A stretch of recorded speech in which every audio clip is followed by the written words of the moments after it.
I thought I'd make a quick video today on adjusting door closers. Not all brands of door closers are the same, but the principle is pretty much the same throughout all the different brands.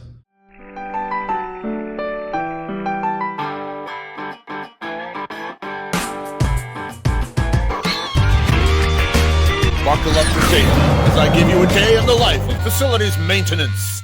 I've been going around the high school checking doors, and I found a closer that's a bit out of adjustment.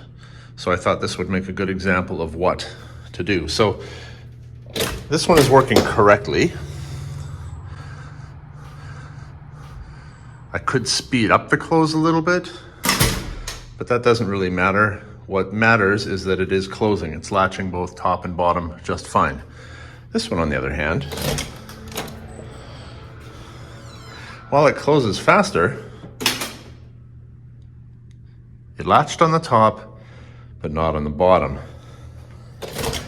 Now, sometimes the doors can be twisted, especially in an old building, but if I help it just a little bit, it is now latched on the bottom. So what I want to do is increase the force of the close or the speed of the close in that last little throw, this little portion right here. Let me show you how to do that. Actually, before I do that, let me show you what it's looking like from the outside. Let's unlock that door, make life a little easier.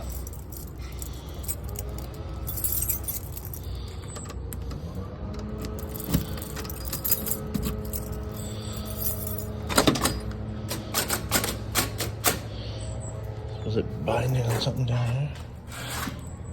Sometimes the kids will put, oh, look at this.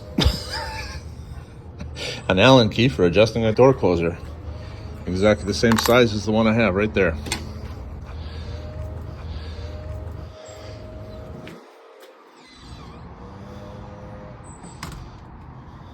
Yeah, this one needs adjustment. I like to take my stepladder and use it to prop the door open because I'm going to be working right up there. This just gives me really easy access to it.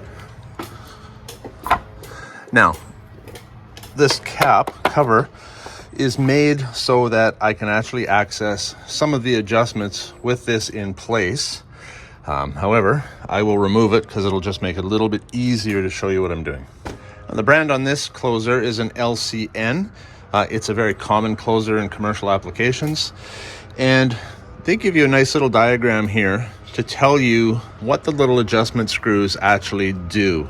There are 3 of them. They're just these little Allen key screws right here. Now, it doesn't matter. The direction of the screws for adjustment doesn't change whether you've got it sitting as a left hand or a right hand, meaning this can be pointing in this direction or it could be pointing in the other direction.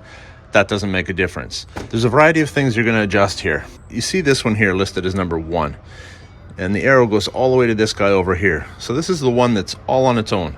That's this guy right here. What this is adjusting is how far the door will open. If I crank that all the way, now you can see on this image, if I turn it clockwise, that's plus. What that actually does is that closes the door, really.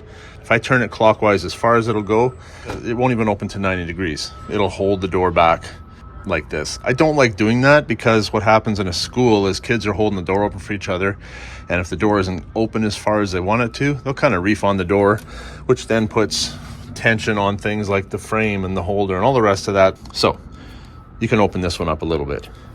This one in the middle that's listed as number 2 here, that is going to the middle screw, which in this case is this guy right here. I don't even know if that has a number 2 on it there. It doesn't. They're not marked 1, 2, 3 here. This is our 1, this is our 2. What this governs is the speed of the closing between wide open and the last little bit. So, you know how when I let these doors close, that other one was actually really slow? I could speed up this number 2 a little bit to help it close a bit quicker. This one, I was happy with the speed. It was just that final closing force that just wasn't there. Now, sometimes you can change that by the speed of that close, or you need to adjust the actual force itself. I'm going to start with the speed. So I'm looking at this little number 3 right here. I want to turn it in the direction of the rabbit, not the turtle, which is counterclockwise. So where's my Allen key? I'm going to this guy right here. Now I kind of like to know how far I'm turning it, so I'll always start with a full revolution. That'll give me enough of a change to see if I'm making a difference. Let's check.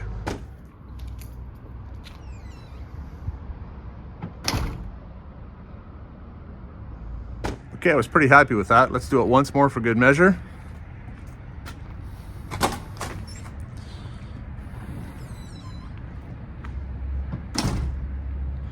Okay, we got it. Now, had that not worked, let me show you what I would have done next. I've got this nut right in the end here. If you look at this, right here, it says to increase closing force, turn it clockwise. So had the door not worked well with the final adjustment that I just made to the speed of that last little bit of the throw, which is number 3 here, I would have taken this and I would have turned that one full turn to increase my closing force. This was closing speed, remember? This actually affects the force. I would have turned that to increase the force and see what happens then. 9 times out of 10, you'll be able to get the result you want just by adjusting number 3 here, which is your closing speed. All these other ones, how far you want to open the door, what kind of speed you'd like to see the door close, the swing speed, that's all personal preference. Sometimes you don't want doors to close really quickly.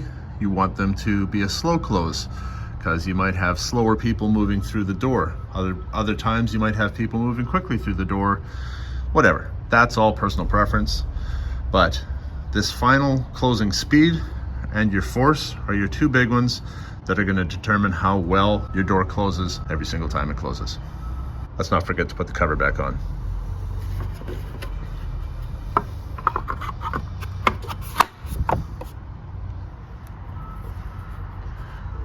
Just give that a good tight turn. Same thing with the other side. Cover is secure. And that's it. We're done. Thanks for watching. Have a great day.